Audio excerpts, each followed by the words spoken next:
Assalamu alaikum students. This is Dr. Haseeb, and today we are going to discuss very important subject, that is cardiovascular responses to exercise.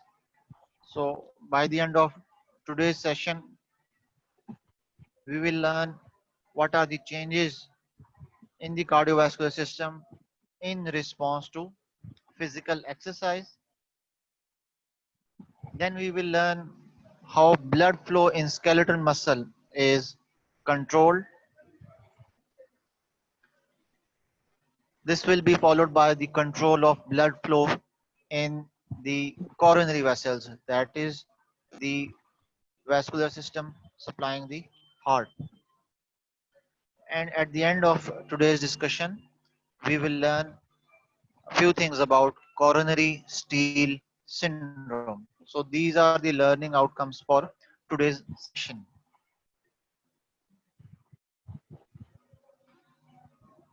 Now, as we all know, during exercise, blood flow is directed away from the non-essential organs. So during exercise, the sympathetic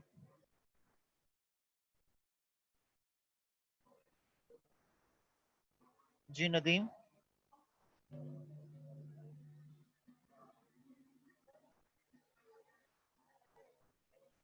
आवाज आ रही है आपको? जी आवाज आ रही है आपको? So during exercise, the sympathetic division of the ANS, the autonomic nervous system, is the predominant one. That is why the blood flow is towards the essential organs during exercise. The essential organs include the skeletal muscle, the heart muscle, and the brain. So blood flow is not required in the GI muscles, the renal system, and the reproductive system. So during exercise, blood is directed away from the non-essential organs towards the essential organs, that is heart and the skeletal muscle. And we will learn how blood flow is controlled in skeletal muscle, how blood flow is controlled in heart muscle. Now this flow chart depicts the control of cardiovascular system during exercise, or you can say how cardiovascular system responds to exercise. So there are two types of responses during exercise. One performed by the central nervous system, known as the central command. The other is the local command or the local response. By the central command, we mean the response of the central nervous system to exercise. And the sympathetic division of the ANS is the dominant one as far as the exercise is concerned. So during exercise, the sympathetic division is stimulated. Moreover, there is slight inhibition of the parasympathetic division. So as we have discussed that the sympathetic stimulation has excitatory effect on the cardiac muscle. So we have discussed this yesterday as well. Sympathetic stimulation will increase all the cardiac activities. By all the cardiac activities, we mean the heart rate, the stroke volume, the force of contraction of heart, and eventually the cardiac output. So all these parameters will be increased, and this increase in cardiac activity is in response to sympathetic stimulation during exercise. So as we all know, cardiac output is the product of stroke volume and heart rate. Since there is increase in both these parameters, stroke volume and heart rate, so the eventual outcome is increase in the cardiac output during exercise. Since the parasympathetic is inhibited, so inhibition of the parasympathetic division will further increase the cardiac output.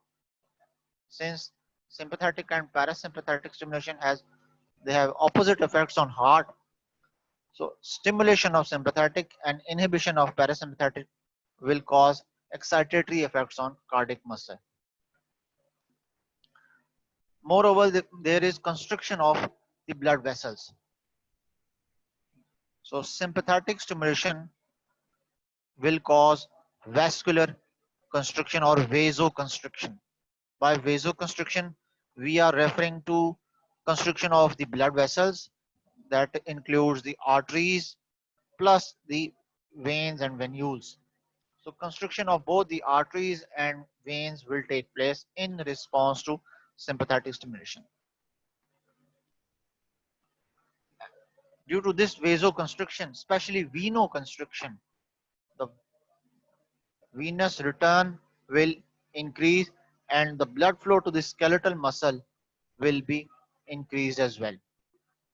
So these are the effects of sympathetic stimulation on the blood flow to the skeletal muscle during exercise.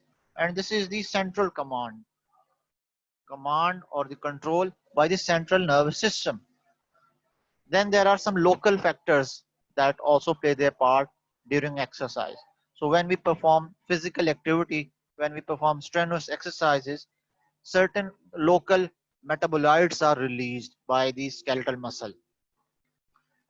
And these local metabolites, especially adenosine, they cause vasodilation or vasodilatation. So adenosine is one of the local vasodilating agent which is released by the skeletal muscle during the exercise.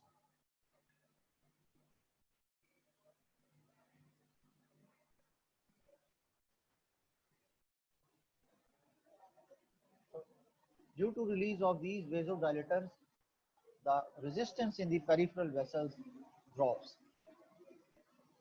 Adenosine is responsible for decrease in the total peripheral resistance, that is PPR. And we have already discussed that there is inverse relationship between PPR and rate of blood flow. So whenever the resistance is decreased, the total peripheral resistance is decreased, this will promote the blood flow to the skeletal muscle.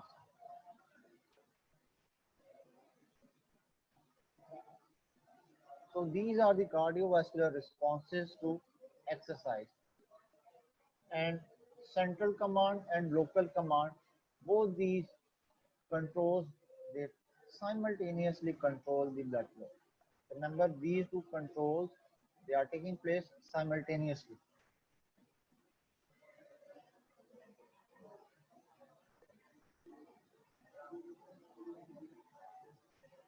Now these are few of the parameters, and you can see how these parameters, they either increase or decrease during exercise.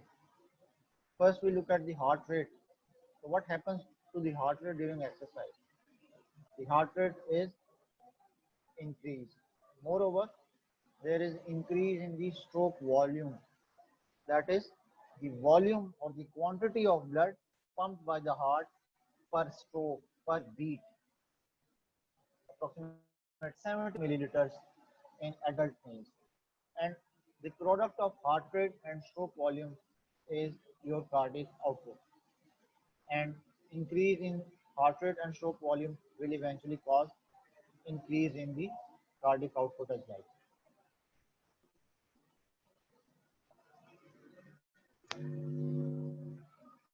जी नदीम, आवाज आ रही है आपको अभी? जी नदीम, आप सुन सकते हैं? आपकी आवाज नहीं आ रही मुझे। सर आ रही है, मुझे तो क्लियर आ रही है। ओके, स्टूडेंट्स कह रहे हैं आवाज कम आ रही है। सर वो दरमियान में हो जाती है कभी कभार। Okay, so increase in heart rate and stroke volume will eventually increase the cardiac output. As far as arterial pressure or blood pressure is concerned, the systolic pressure during exercise slightly increases, but there is not significant change in the diastolic pressure. Remember, the diastolic pressure is the pressure during the filling phase. So during the filling phase, there is no significant change in diastolic phase. However, there is slight increase in the systolic pressure. Moreover, you can also observe an increase in the pulse pressure as well. Why there is increase in pulse pressure? Because of increased stroke volume. Stroke volume is primarily causing increase in the pulse pressure. And these two parameters, they have direct relationship with each other, stroke volume and pulse pressure. Whenever the stroke volume is increased, this will cause increase in the pulse pressure as well. Pulse pressure, mind you, is the difference between diastolic and systolic pressure. So all these parameters, they are on the higher sides. Increase heart rate, increase stroke volume, increase cardiac output, and slightly increased arterial pressure, especially the systolic pressure. However, one of the parameters is on the lower side, that is the total peripheral resistance. And we have discussed why there is a decrease in the total peripheral resistance, because of the release of adenosine and other local factors, local vasodilators by the skeletal muscle itself. So what happens to the AV oxygen difference, arteriovenous oxygen difference? So due to the increased consumption of oxygen during exercise, the AV oxygen difference is also raised. So body, especially the skeletal muscle, it needs more oxygen during exercise. That is why the arteriovenous oxygen difference is increased as well.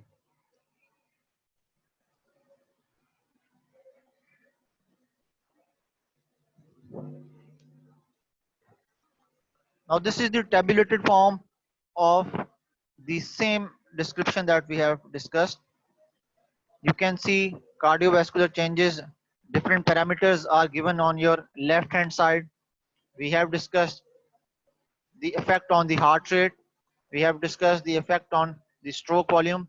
Both heart rate and stroke volume are increased. Hence, we see increase in cardiac output. Cardiac output is directly proportional to venous return. So, venous return and cardiac output both are increased.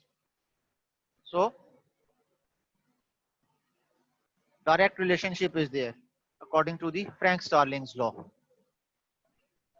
If we talk about the rate of blood flow or the blood flow to the different organs of the body during exercise, the blood flow to the skin is increased, the blood flow to the heart is increased, the blood flow to the skeletal muscles is increased.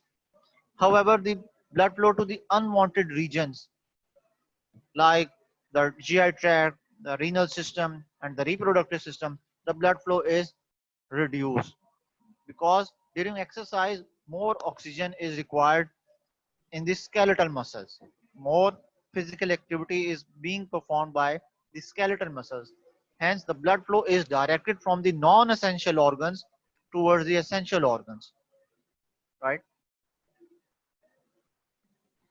So this is the tabulated form of the same thing.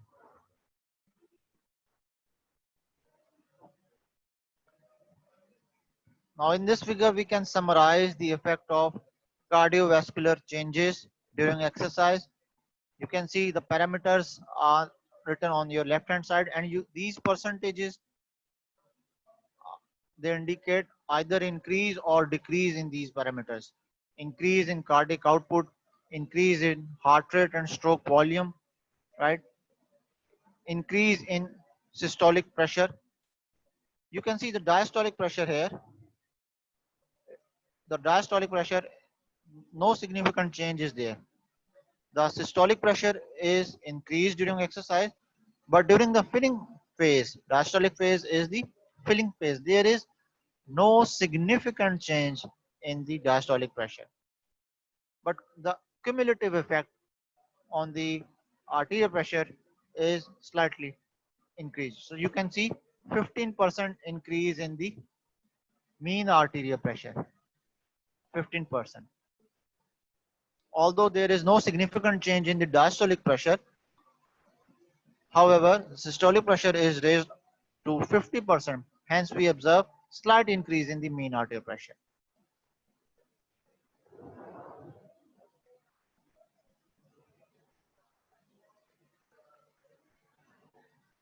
Now, if we talk about the blood flow through the skeletal muscles, at rest, the blood flow to the skeletal muscle is at the rate of 3 to 4 milliliters per minute per 100 grams. So you remember the unit, 3 to 4 milliliters per minute per 100 gram of muscle. This is, mind you, at rest. But during extreme exercise, this may increase from 3 to 4 milliliter per minute to 100 or sometimes to 200. So you can see massive increase in the rate of blood flow. From 3 to 4, it can rise to 100 or sometimes 200 milliliter per minute per 100 gram of muscle. So this is almost 50 time increase, 20 to 50 time increase in the rate of blood flow.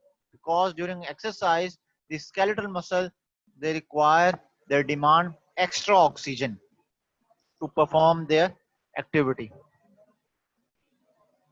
And in some athletes, the blood flow may go as high as 400 milliliter per minute per 100 gram of muscle in some of the high endurance trained athletes. So you have to memorize these values, especially the value during resting state.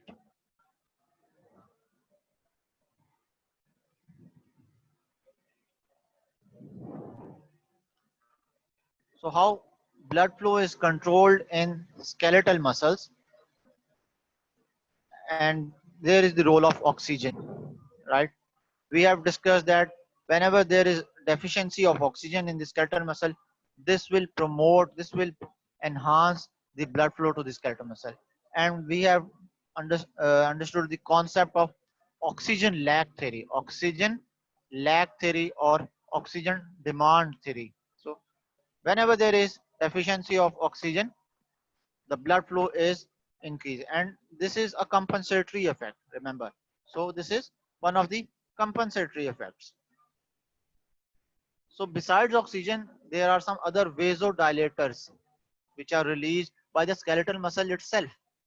And the most important of these vasodilators is adenosine, right? This is released by the skeletal muscle which is performing vigorous physical activity. And this will increase the diameter of the vessels supplying to that skeletal muscle. Hence, more quantity of blood will be supplied. So besides adenosine, there are some other vasodilators, and these vasodilators include potassium ions and ATP, adenosine triphosphate, lactic acid is another one, and carbon dioxide itself is one of the vasodilators. All these factors, they contribute to increase the capillary blood flow, right? So besides adenosine, these factors, they do contribute to certain level. But remember, adenosine is the primary local vasodilator released by the skeletal muscle during exercise. So role of oxygen is there, and role of carbon dioxide in the is also there.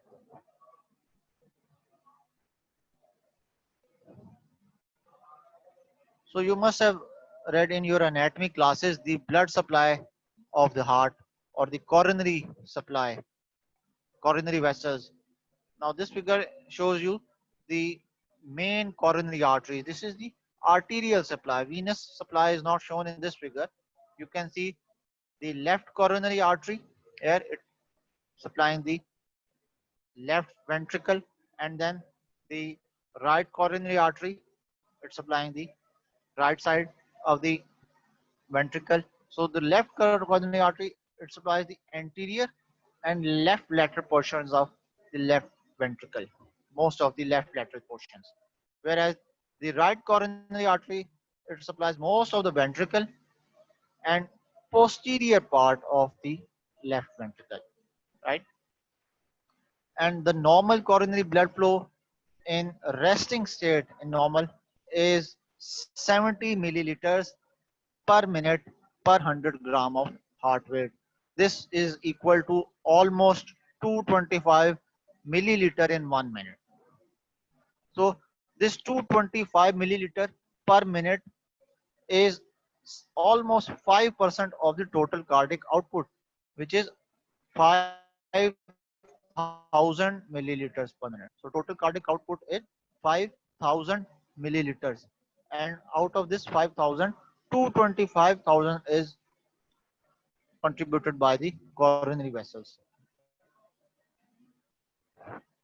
The venous supply is not shown in this figure, but you must understand that most of the coronary veins from the left ventricle, they enter the right atrium by coronary sinus, right? Whereas the venous supply from the right ventricle, they bypass the coronary sinus. So there is no role of coronary sinus in the right ventricle muscle as far as the venous supply is concerned. Instead of coronary sinus, there are other minute Thebesian veins, right? And these are known as Thebesian veins. And these small, tiny Thebesian veins, they supply almost all the chambers of the heart.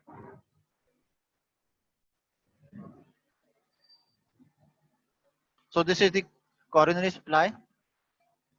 Now this graph depicts the rate of blood flow through the coronary blood vessels. You can see during the systole and diastole phase how the rate of coronary blood flow vary. This is 100 milliliter per minute on y-axis. This is 200 and 300.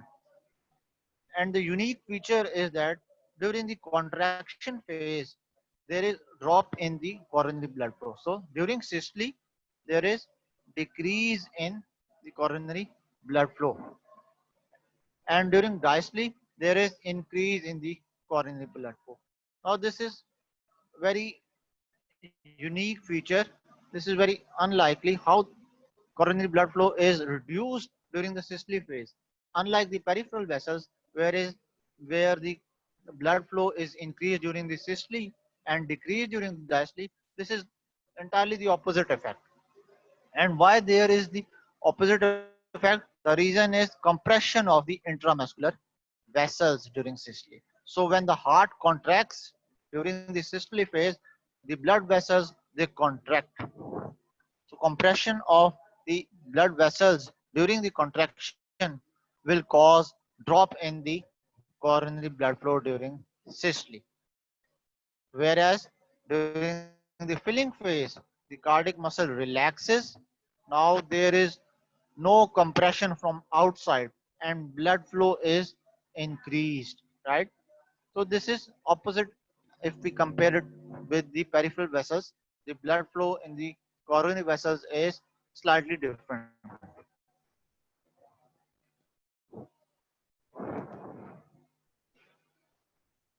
Mind you, these variations are depicted in the left ventricle only, right? Because the left side, the left ventricle of the heart is the pumping chamber of the heart. If we show the graph of the right ventricle, there is no significant inverse change in the right side, right? In contrast to that in the left side. So if we compare the right ventricle graph, there will be no opposite effect if we compare it with the left one. So remember, this graph depicts the rate of blood flow in the left ventricle only, not in the right ventricle. This is the unique feature of left ventricle blood flow during systole and diastole.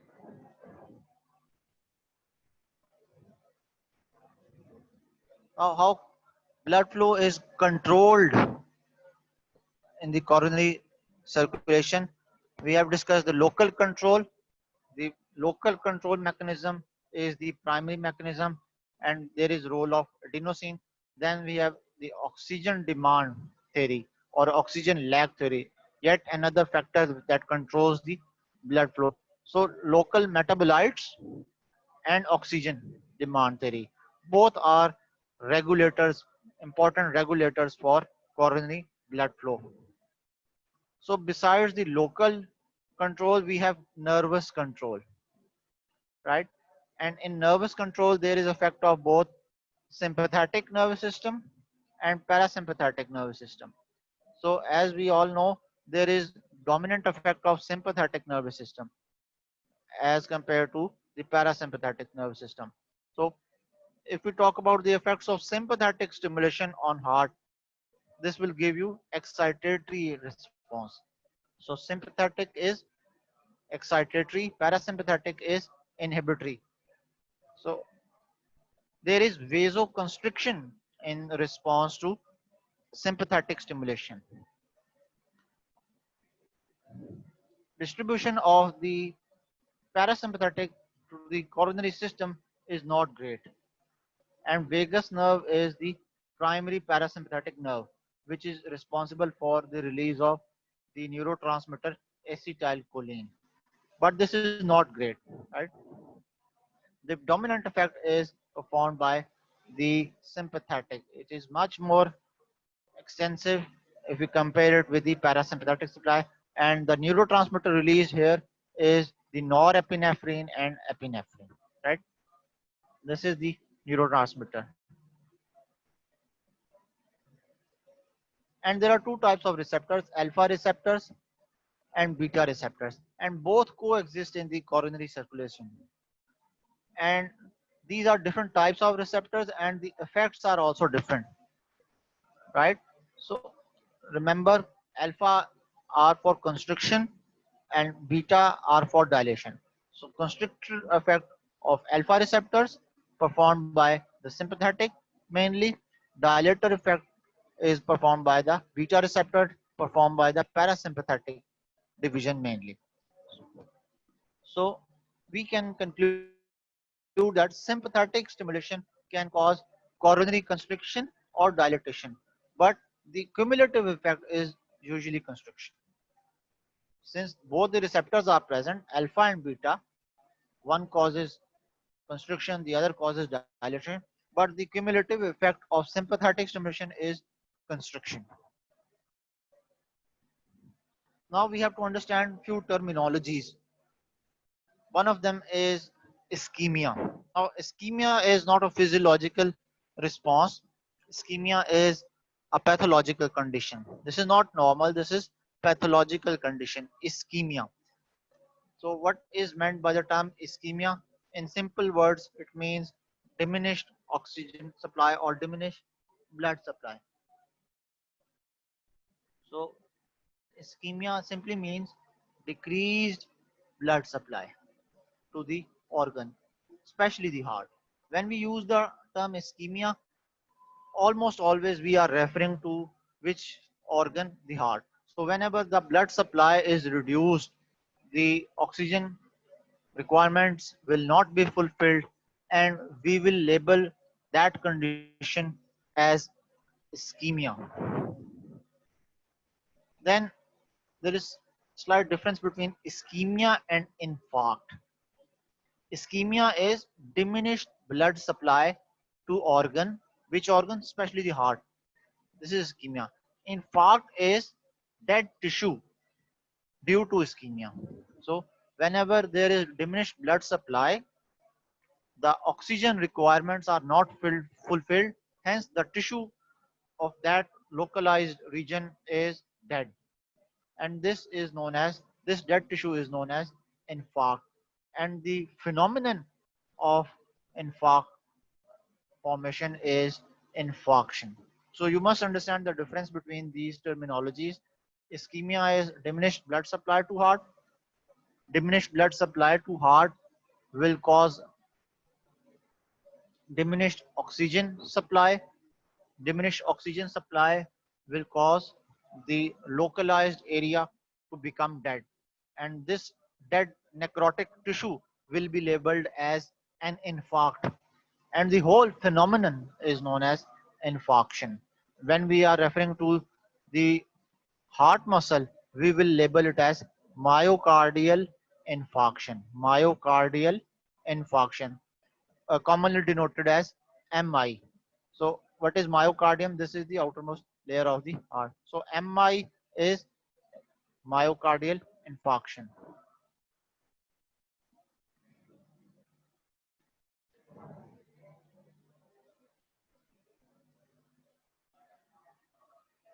And The most common causes of ischemia is atherosclerosis.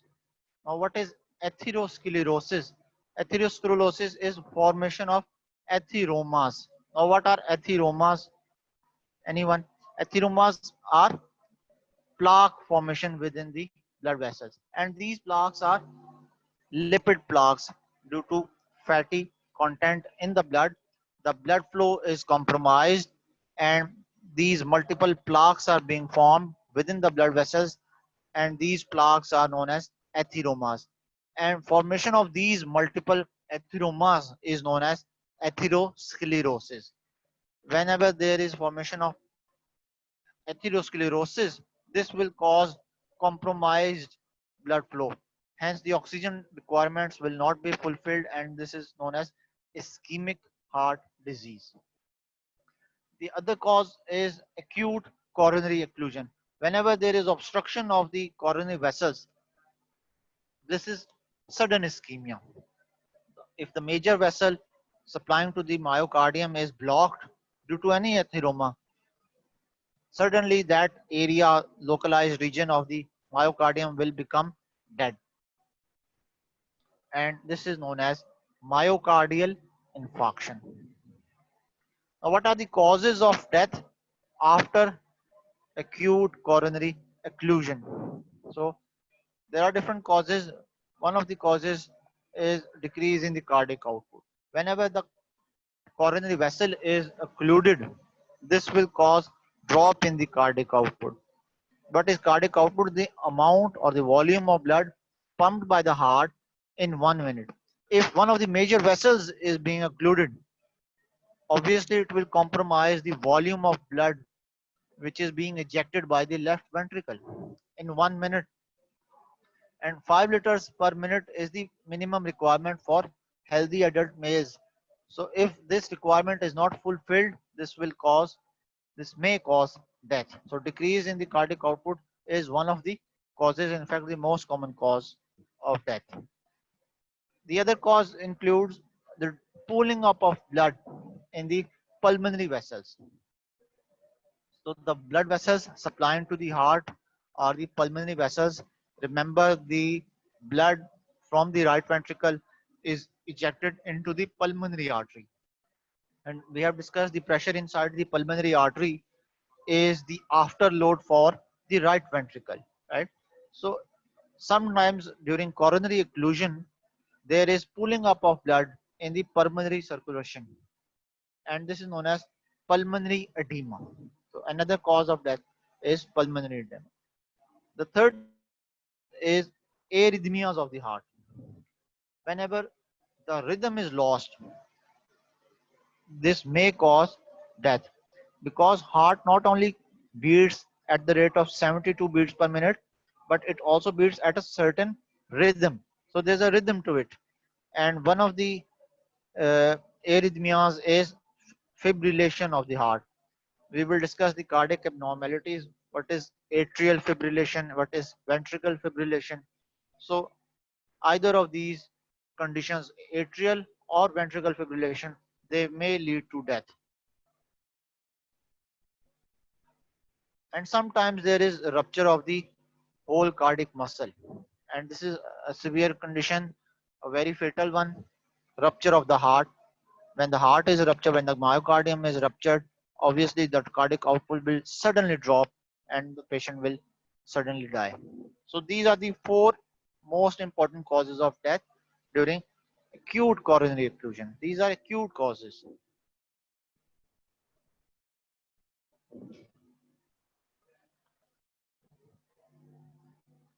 Now we will discuss a very important syndrome known as coronary steal syndrome. And obviously, as the name indicates, coronary steal syndrome is related to the coronary vessels, right? The vessels, the arteries, the veins supplying the cardiac muscle. So, what is coronary steal syndrome? We have to understand the concept. We have to understand the value of rest in treating MI. The degree of death is determined by the degree of ischemia and workload on heart. Greater the ischemia and greater the workload, greater will be the chance of death or MI.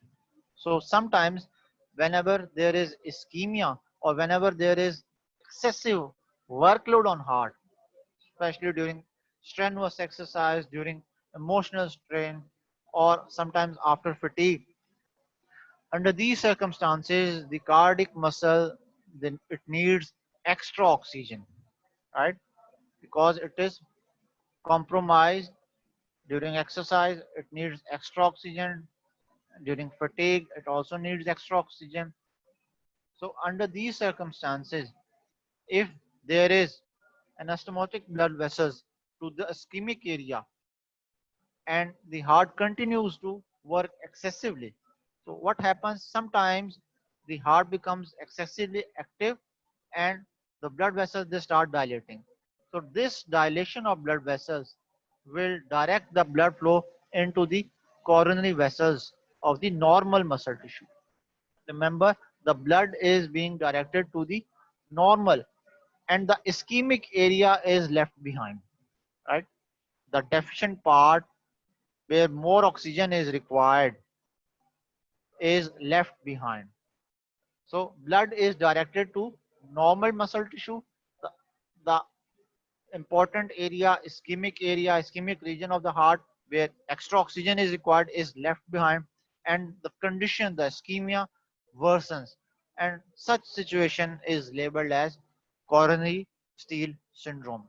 So if there is ischemia due to deficiency of blood supply and blood vessel dilatation takes place, which causes the blood flow towards the normal muscle, cardiac muscle. This will compromise the ischemic region further and the condition will aggravate drastically. So, blood is directed from the ischemic region towards the normal tissue area. So, this is coronary steal syndrome, a very important condition. Another condition is angina pectoris. Remember, angina pectoris is different than myocardial infarction. Myocardial infarction or MI is formation of multiple infarcts. What are infarcts? We have discussed. Infarcts are the dead necrotic tissue. And why these infarcts are formed? These infarcts are the sequelae to the ischemic response. So ischemia will lead to infarct. Formation of multiple infarcts will cause myocardial infarction. Angina pectoris is cardiac pain in the pectoral region. And there are two types of angina, stable angina and unstable angina. By stable angina, we mean when the person is not performing any activity, he is stable, there is no symptom, right?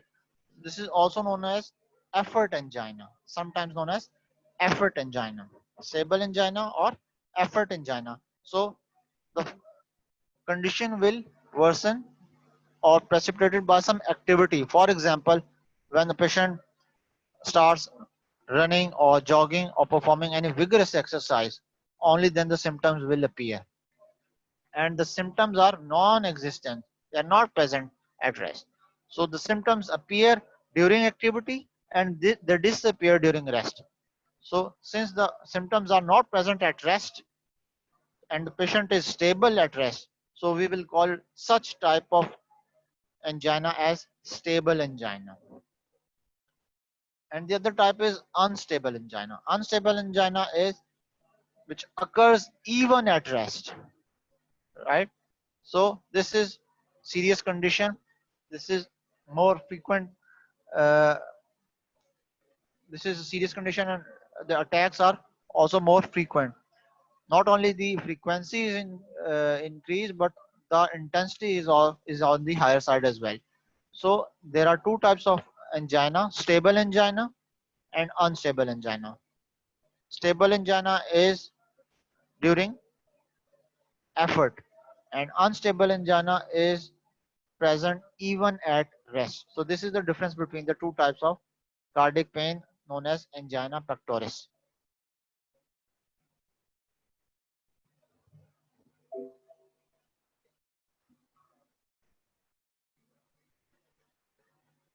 G Nadeem, question answer session. Question answer session.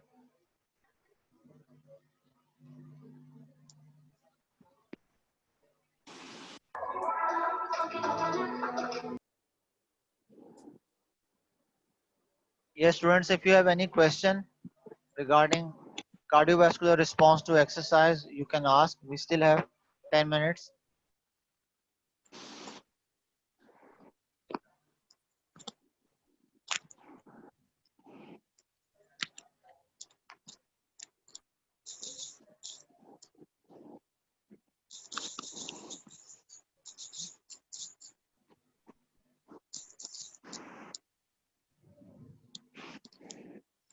Okay, coronary steal syndrome. So we will repeat that.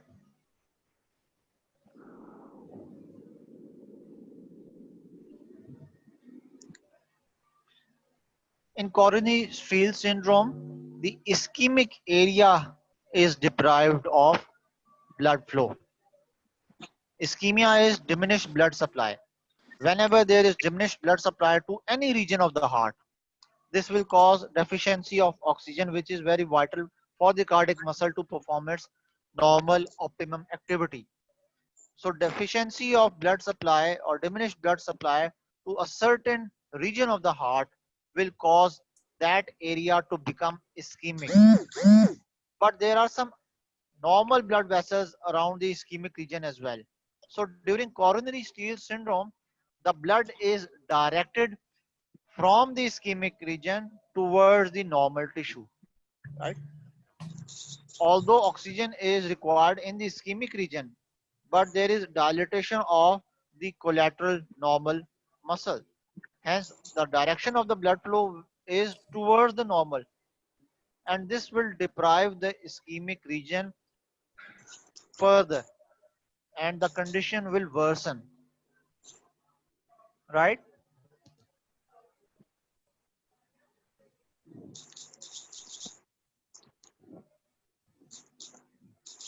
Yes, any other question?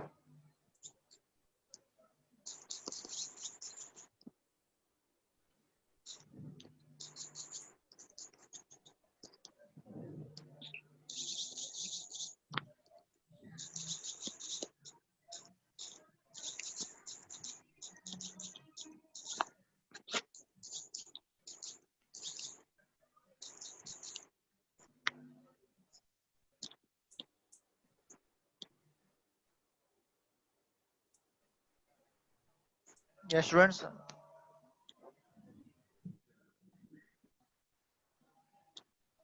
please do not waste this opportunity. This is the time you can clear your concepts.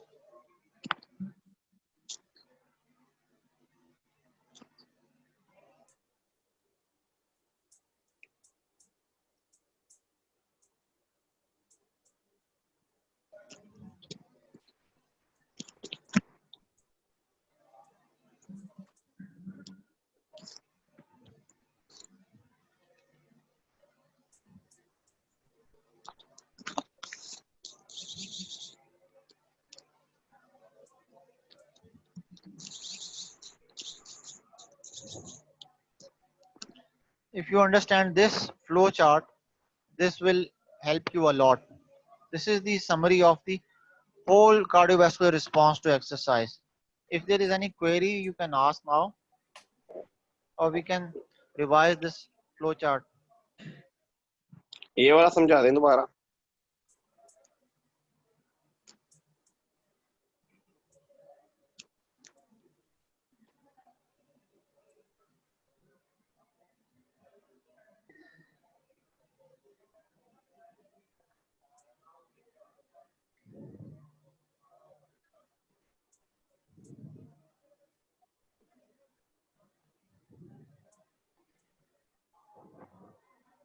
Okay, we will discuss the effects of constriction on rate of blood flow.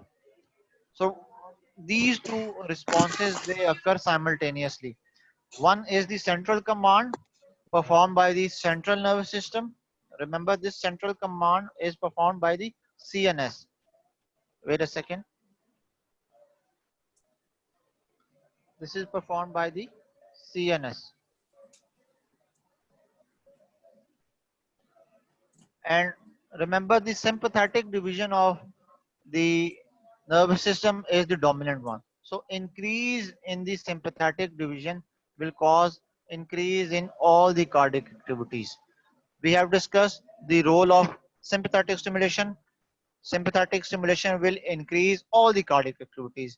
The contraction of the heart, the conduction of velocity of the heart, the force of contraction of the heart, the stroke volume of the heart, the cardiac output of the heart, and the parasympathetic has the opposite effect. But the dominant role is performed by the sympathetic nervous system. Moreover, there is vasoconstriction, constriction of not only the arterioles but also the veins. So this will increase the blood flow to the skeletal muscles. Whenever there is constriction, the venous return will increase and the blood will be directed to the skeletal muscle. This is the command by the central nervous system. The other is performed by the local vasodilators. Local vasodilators include adenosine. Now, adenosine is released by the skeletal muscle during exercise or any physical activity. There are other local vasodilators besides adenosine. We have discussed the role of potassium. We have discussed the role of carbon dioxide, and we have discussed the role of lactic acid as well. So these local vasodilators are released by the skeletal muscle itself, and these will increase the caliber of the vessels, especially the arterioles. Whenever there is increase in the caliber of the arterioles, this will drop the resistance. So on one side there is constriction, on the other side there is dilatation, right? So constriction of the peripheral veins is pumping the blood towards the heart, and dilatation of the arterioles of the skeletal muscle. So constriction and dilatation of blood vessels are taking simultaneously, but the outcome is increase in the blood flow to the skeletal muscle.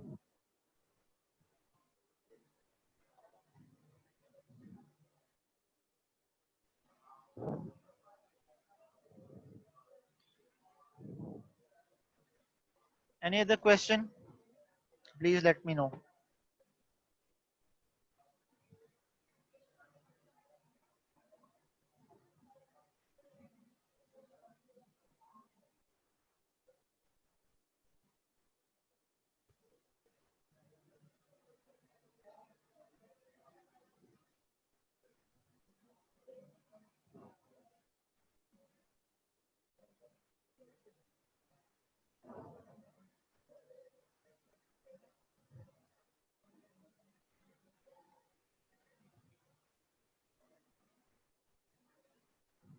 We still have 2 to 3 minutes. You can ask any question if you have.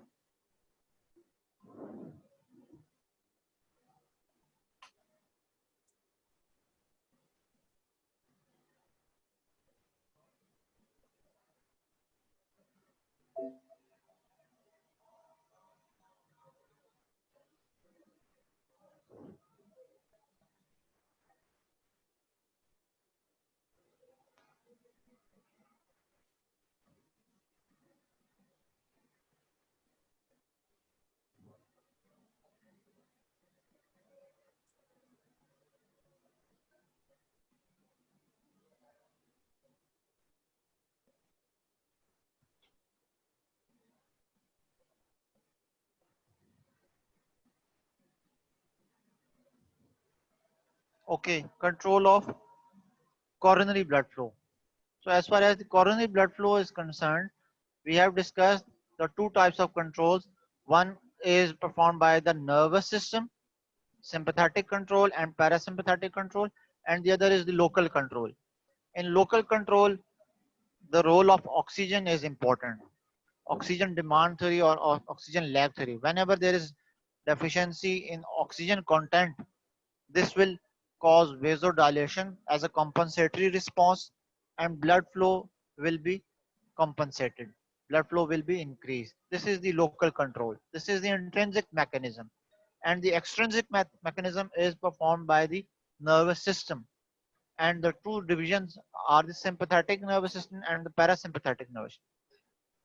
And the dominant or the excitatory effect is performed by the sympathetic nervous system. And we have discussed that there are two types of receptors, alpha receptors and beta receptors, right? Alpha receptors and beta receptors. Alpha receptors are for constriction of vessels. Remember that alpha are for constriction and beta receptors are for dilation. So both these two receptors, they coexist in the coronary circulatory system. But the cumulative effect of sympathetic stimulation is vasoconstriction, right? This is the cumulative effect.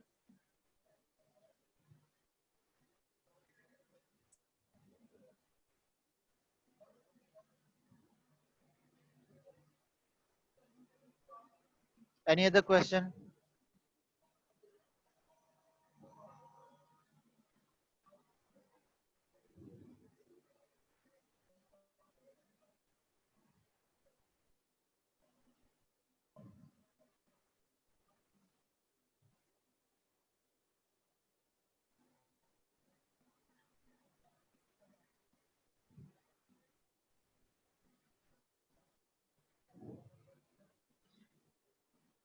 So you can see different parameters on the left side and the variation is being showed on the right side.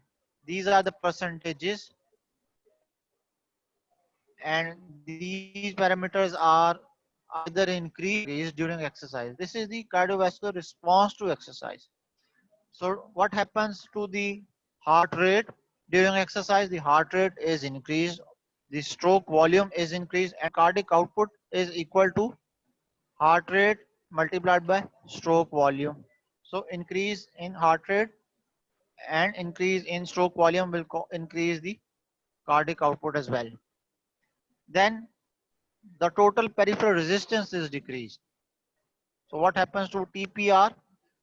The TPR is almost dropped to 50% of its normal value. And this drop in TPR is due to local vasodilators. Vasodilators. We have discussed the role of adenosine and other local vasodilators. So these vasodilators will increase the caliber of the peripheral vessels and the resistance to blood flow will drop. As far as the arterial pressure is concerned, the systolic pressure is significantly raised during exercise. This is a physiological response. However, during the filling phase of the diastole, there is no significant change in the pressure. And if we compare the mean arterial pressure, this will slightly increase because there is no significant change in the diastole, but significant increase in the systole. So there will be slight increase in the mean arterial pressure. And I hope you all understand the term mean arterial pressure. There are different formulae to express mean arterial pressure.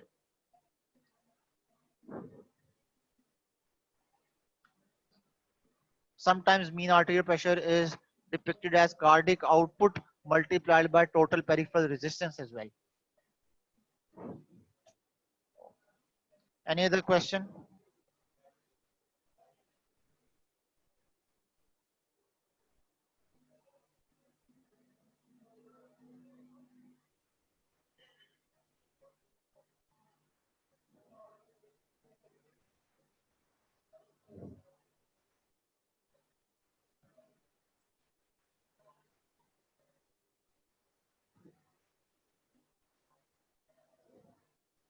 Yeah, we still have a minute or two. You can ask one more question, I think.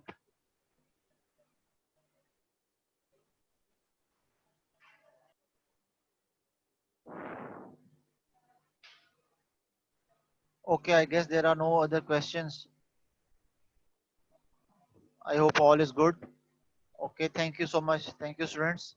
Allah Hafiz. Allah Hafiz.